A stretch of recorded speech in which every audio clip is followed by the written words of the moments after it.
विश्वविद्यालय की online class में आप सभी का हार्दिक स्वागत।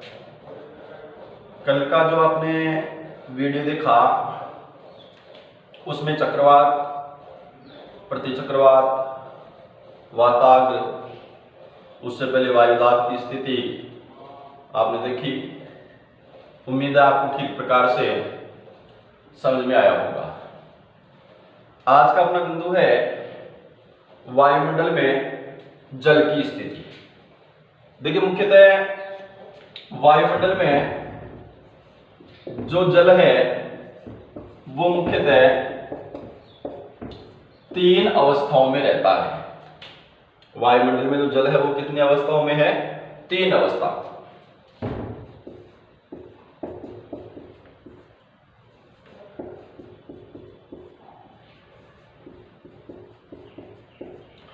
नंबर 1 जल की ठोस अवस्था, नंबर 2 द्रव अवस्था और नंबर 3 गैस अवस्था। ठोस जो जल है वायुमंडल में वो किसके रूप में रहता है? हिम, बर्फ के रूप में। द्रव में जो सामान्य जल होता है और जो गैस जल का रूप है वो कौन सा होता है? वाष्प। यानी वायुमंडल में जल की 3 अवस्था, हिम, जल, वाष्प, ठोस, द्रव और गैस। देखिए, मुख्यतः वायुमंडल के अंतर्गत जो आर्द्रता है वह मुख्यतः हमारे यहां पर विद्यमान जो भी जल राशि है, चाहे वो नदी हो, सागर हो, तालाब हो, झील हो, अपने कह सकते हैं जल राशि, संपूर्ण जल राशि आ गई इसमें। इस जल राशि के अंतर्गत एक तो वाष्पीकरण और एक वाष्पोत्सर्जन की क्रिया होती है। सूर्य का जो ताप है, सूर्य की जो किरणें हैं वह मुख्यतः जल राशि में गिरती हैं। जल राशि सूर्य ताप के कारण से गर्म होती है, गर्म होकर के वाष्प रूप में परिवर्तित होती है और यह वाष्प रूपी जल वायुमंडल में चला जाता है। यह तो हो गई कौन सी क्रिया? वाष्पीकरण की। एक होता है वाष्पोत्सर्जन। ये जो वाष्पोत्सर्जन की क्रिया है ये किसके माध्यम से होती है? ये पौधों के माध्यम से होती है। पौधे या पेड़ पौधे अपनी जड़ों के द्वारा जल को अवशोषित करके तने के माध्यम से पत्तों के अंतर्गत जल को, पत्तों के माध्यम से वायुमंडल में जल को निर्मुक्त कर देते हैं, छोड़ देते हैं। तने के माध्यम से जल ग्रहण करते हैं और पत्तों के माध्यम से वायुमंडल में जल को निर्मुक्त कर देना, वो क्या कहलाता है? वाष्पोत्सर्जन। तो मुख्यतः आर्द्रता की जो स्थिति है या वायुमंडल में जो आर्द्रता है वह जलाशयों से वाष्पीकरण के रूप में और पौधों में वाष्पोत्सर्जन से प्राप्त होती है। और मुख्यतः वायुमंडल के अंतर्गत विद्यमान जो जल है या ये कह अपने जो भी महासागर, सागर, जो भी जल है, इस जल का आदान प्रदान एक जल चक्र के माध्यम से, एक जल चक्र के माध्यम से आदान प्रदान कैसे? ध्यान दीजिएगा, जैसे ये महासागर में विद्यमान क्या है? जल राशि। महासागर में जल राशि है। मुख्यतः सूर्य की किरणें, सूर्य का ताप इस जल राशि पर गिरा, सूर्य का ताप जल राशि पर गिरा, यह जल गर्म हुआ। गर्म होकर के जल किस रूप में? वाष्प के रूप में वायुमंडल की ओर गया। वाष्प के रूप में वायुमंडल में जाने के बाद में यह जल एकत्रित हुआ, जिसे कहेंगे अपन संघनन। उसके बाद में किसका निर्माण हुआ? संघनन के बाद बादल बने, बादलों से क्या हुई, वर्षा। वर्षा का जल कहां पर आया, अपने धरातल पर, और धरातल का जो जल है वो प्रवाहित होकर के नदी नालों के माध्यम से जाकर कहां गिरा, महासागर। वही जल है जो महासागर में पहले विद्यमान था। बस एक जल चक्र ये चलता रहता है, ये जल चक्र की प्रक्रिया है। इस जल चक्र के माध्यम से जल का आदान प्रदान होता है, यानी महासागर में जो जलराशि है सूर्य के ताप के कारण से ये जलराशि वाष्प रूप में परिवर्तित होती है, गर्म होकर वायुमंडल में जल जाता है, संघनन होता है, बादलों का निर्माण होता है, बादलों से वर्षा होती है, वर्षा का जल हमारे धरातल पर आता है और धरातल से जल प्रवाहित होकर के नाले, नदी, सहायक नदी आदि के माध्यम से अंत में जाकर कहां गिर जाता है, महासागरों के अंतर्गत गिर जाता है। मुख्यतः वाष्पीकरण का जो प्रमुख कारण है वो मैंने बताया आपको, सूर्य का ताप। गर्मियों में वाष्पीकरण की प्रक्रिया, वाष्पीकरण की जो प्रक्रिया है वो अधिक होती है, शीतकाल में वाष्पीकरण की प्रक्रिया कम है। और मुख्यतः वाष्पीकरण की प्रक्रिया के बाद ही जल द्रव और गैस अवस्था में परिवर्तित होता है। हिम है, ताप के कारण से पिघलती है, पिघला हुआ जल द्रव अवस्था, और द्रव जो जल है वो ताप के कारण से गर्म होकर वाष्प के रूप में परिवर्तित होता है। तो मुख्यतः ये इसका प्रधान कारण है। दूसरी स्थिति, वायुमंडल के अंतर्गत जो ये संघनन की प्रक्रिया होती है, संघनन के बाद बादल का बनना, कोहरा पड़ना, पाला पड़ना, जो भी ये मौसम संबंधी कार्य हैं ये उनके माध्यम से होती हैं। देखिए मुख्यतः यहां पर एक बात आई है, आर्द्रता। अपन बिल्कुल छोटी से छोटी बात का अध्ययन करेंगे। प्रश्न यहाँ पर ये है, मैंने बताया भाई आर्द्रता जो है, प्रश्न यहाँ पर ये है कि आर्द्रता है क्या, आर्द्रता कहे किसे। देखिए आर्द्रता क्या है, आर्द्रता से अभिप्राय क्या है, वायु में उपस्थित जलवाष्प की मात्रा। आर्द्रता क्या है, वायु में उपस्थित किसकी मात्रा, जलवाष्प की मात्रा। यहां पर आपको आर्द्रता की परिभाषा समझ में आ गई होगी। कई बार आपने सुना होगा 10th क्लास तक आर्द्रता शब्द को। आर्द्रता का मतलब क्या है, आर्द्रता कहें किसे, हमारी वायु में उपस्थित जो जलवाष्प की जो मात्रा है, इस जलवाष्प की मात्रा को क्या कहा जा सकता है, आर्द्रता। देखिए मुख्यतः आर्द्रता दो प्रकार की होती है। ये तो हो गई आर्द्रता की मात्रा, वायु में उपस्थित जलवाष्प की मात्रा।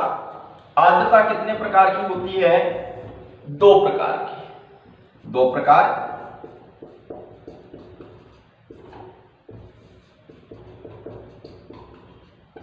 एक तो कौन सी आर्द्रता, निरपेक्ष आर्द्रता, और एक कौन सी आर्द्रता, सापेक्ष आर्द्रता। निरपेक्ष आर्द्रता क्या, वायुमंडल में उपस्थित जलवाष्प की कैसी मात्रा, वास्तविक मात्रा, या अपन कह सकते हैं वायुमंडल में उपस्थित जलवाष्प की जो वास्तविक मात्रा होती है, उस वास्तविक मात्रा को क्या कहा जाता है, निरपेक्ष आर्द्रता कहा जाता है। यह निरपेक्ष आर्द्रता है। और सापेक्ष आर्द्रता क्या होता है, मुख्यतः वायुमंडल में उपस्थित जो आर्द्रता है, यानी जलवाष्प की मात्रा है, उस जलवाष्प की मात्रा यानी आर्द्रता का प्रतिशत, वो क्या कहलाएगा, सापेक्ष आर्द्रता। तो आर्द्रता कितने प्रकार की हो गई, दो प्रकार की। दो प्रकार कौन कौन से, निरपेक्ष आर्द्रता और सापेक्ष आर्द्रता। निरपेक्ष आर्द्रता वायुमंडल में उपस्थित जो जलवाष्प है उस जलवाष्प की वास्तविक मात्रा निरपेक्ष आर्द्रता, और वायुमंडल में विद्यमान जो आर्द्रता है, इस आर्द्रता का जो प्रतिशत है वो प्रतिशत क्या कहलाएगा? सापेक्ष आर्द्रता। कोई दिक्कत नहीं। इसी प्रकार वर्षा की जो स्थिति होती है, यह वर्षा की स्थिति भी मुख्यतः 3 प्रकार की होती है।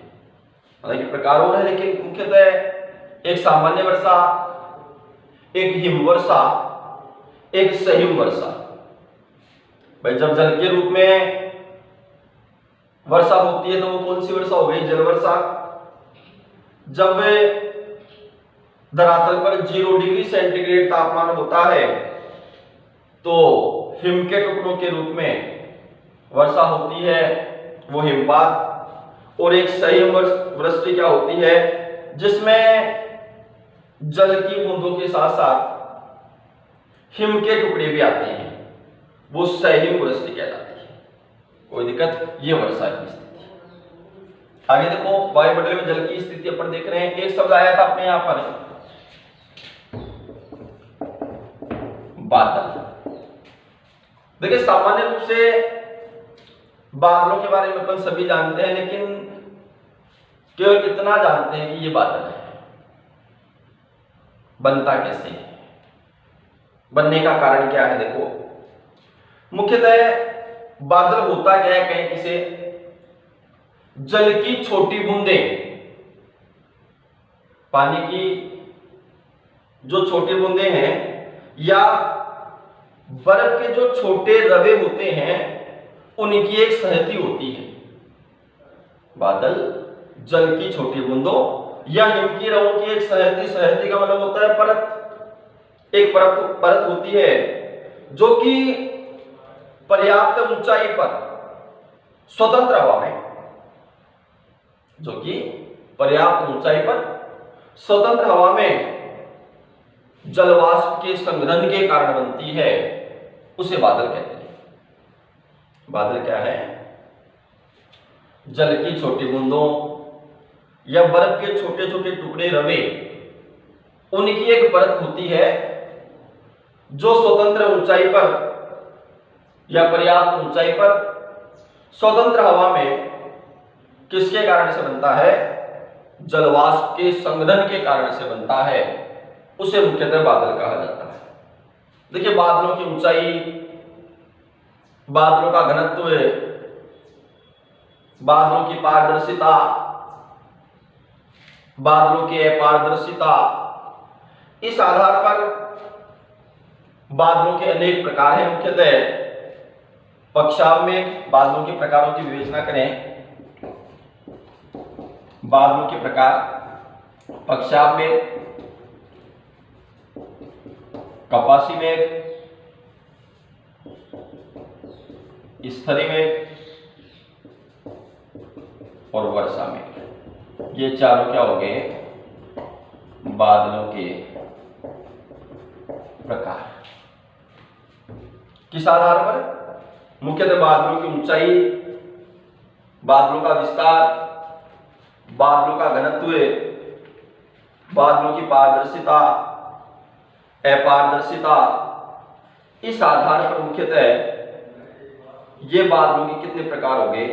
4 प्रकार हो गए। इनके बारे में अपन थोड़ी थोड़ी जानकारी जुटाते हैं। देखते हैं पक्षाव मेघ, पक्षाव प्रकार के जो बादल हैं वो क्या होते हैं। देखिए मुख्यतः हमारे धरातल पर सबसे अधिक ऊंचे जो बादल होते हैं, मुख्यतः माना जाता है ऐसा कि पक्षाव मेघों की जो ऊंचाई है वो कितनी होती है? 8000 से 12000 मीटर। तो 8000 से 12000 मीटर की ऊंचाई पर जो बादल बने होते हैं, उन बादलों को कहा जाता है पक्षाव मेघ। मुख्यतः पक्षाव क्यों? पक्षाव का मतलब होता है पक्षियों के पंखों की आकृति के। पक्षाव नाम क्यों है? जो बादल आसमान में देखने पर हमें किस प्रकार दिखाई दे?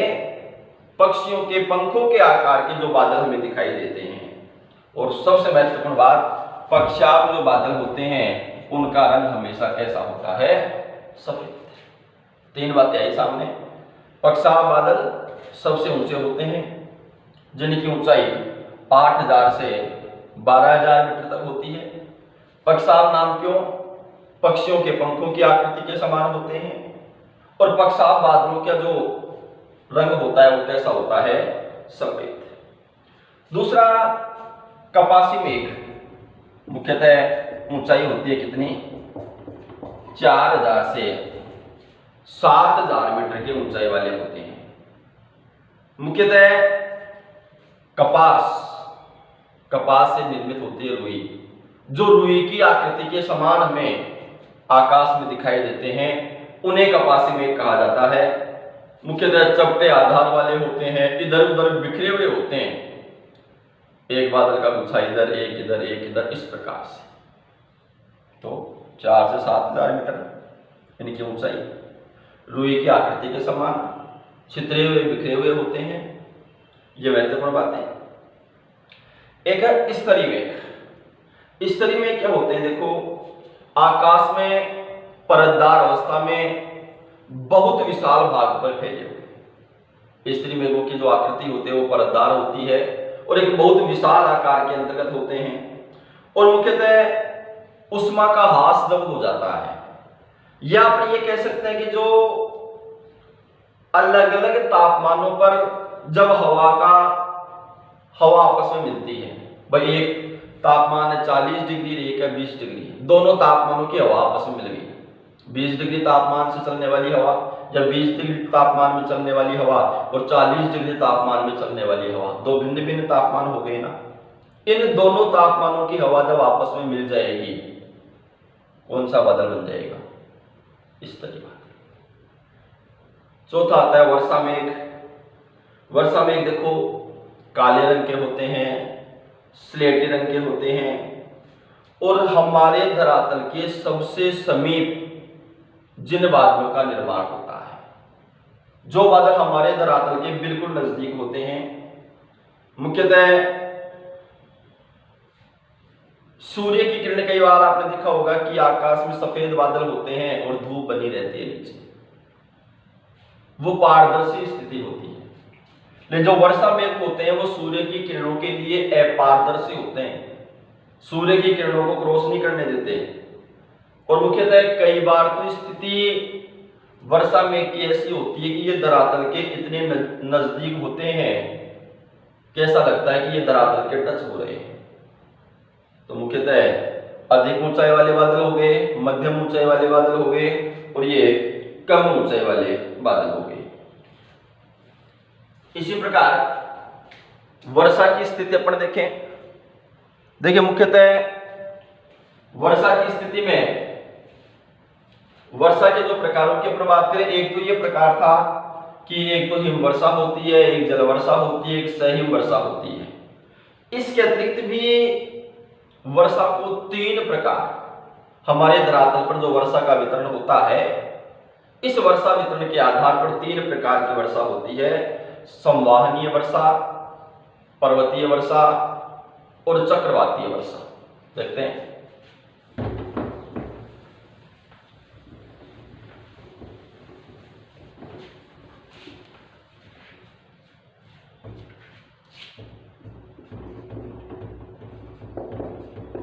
वर्षा के प्रकार, कितने प्रकार की वर्षा होती है? 3 प्रकार की। 3 प्रकार कौन कौन से?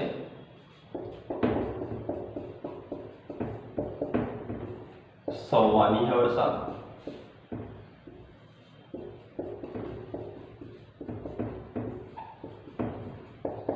पर्वतीय वर्षा,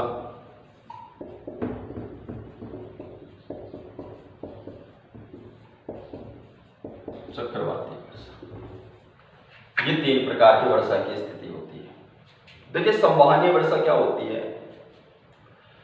संवाहनीय धाराओं के कारण ऊपर उड़ती हुई वायु ठंडी होकर के जब वर्षा करे, संवाहनीय जो धाराएं हैं, इन संवाहनीय धाराओं के कारण से ऊपर उड़ती हुई जो वायु है, यह वायु ठंडी होकर के जब वर्षा की स्थिति करे तो उसे क्या कहा जाता है? उसे कहा जाता है मुख्यतः संवाहनीय वर्षा की स्थिति, या उसे अपन क्या कह सकते हैं? संवाहनीय वर्षा कह सकते हैं। यानी धरातल के ऊपर जो वायु है वह गर्म होती है, गर्म होने के कारण हल्की होती है, और संवहनी धाराओं के ऊपर उठने के कारण से, संवहनी धाराएं जब ऊपर उठ जाती है तो मुख्यतः ये ऊपर उठ करके हवाओं को फैलाते रहते हैं, जिससे क्या होता है? तापमान के कम होने के कारण से वो हवा क्या हो जाती है? ठंडी हो जाती है। मुख्यतः इस प्रकार की जो संवाहनीय जो वर्षा होती है, मुख्यतः अपन देखते हैं कि ग्रीष्म काल के अंतर्गत दिन का जो गर्म समय होता है, दिन के गर्म समय में धरातल के पास में जो तापमान होता है वो अधिक गर्म होता है, हल्की वायु होती है, गर्म वायु ऊपर उड़ती है, ठंडी होती है, क्योंकि ऊपर की ओर जाते हैं तो तापमान क्या होता जाता है? कम होता जाता है। तो ग्रीष्म काल के अंतर्गत दिन के समय में होने वाली जो वर्षा की स्थिति अधिकतर होती है वो संवाहनीय वर्षा होती है। दूसरा, पर्वतीय वर्षा की स्थिति। पर्वतीय वर्षा क्या है? जब संतृप्त वायु पर्वतीय भाग से टकराती है। अब यहां पर प्रश्न ये आता है कि संतृप्त जो वायु है वह संतृप्त वायु क्या है? संतृप्त वायु का मतलब होता है कि एक निश्चित तापमान पर जलवाष्प से पूरी तरह से पूरित हवा। संतृप्त वायु क्या? एक निश्चित तापमान पर जलवाष्प के से पूर्णतः भरी हुई जो हवा होती है वो हवा कहलाती है संतृप्त वायु। आते हैं बिंदु पर पर्वतीय वर्षा के बारे में। देखो पर्वतीय वर्षा क्या है या पर्वतीय वर्षा किसे कहें? तो जब संतृप्त जो वायु है यह पर्वतीय ढाल से टकराती है।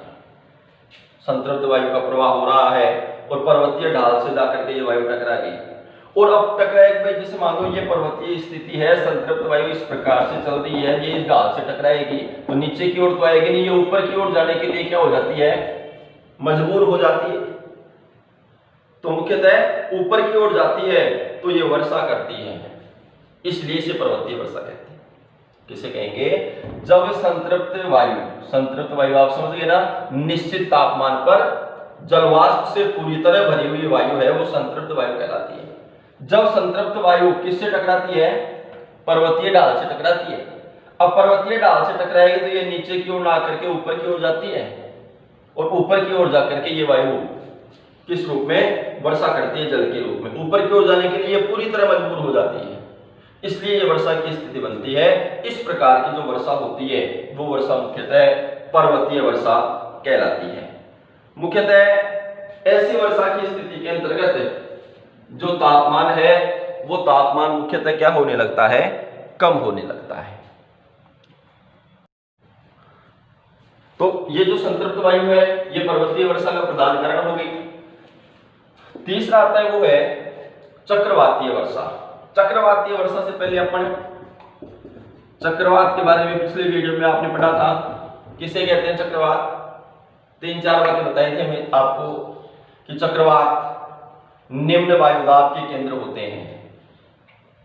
चक्रवात की जो परिधि है, परिधि पर वायुदाब अधिक होता है।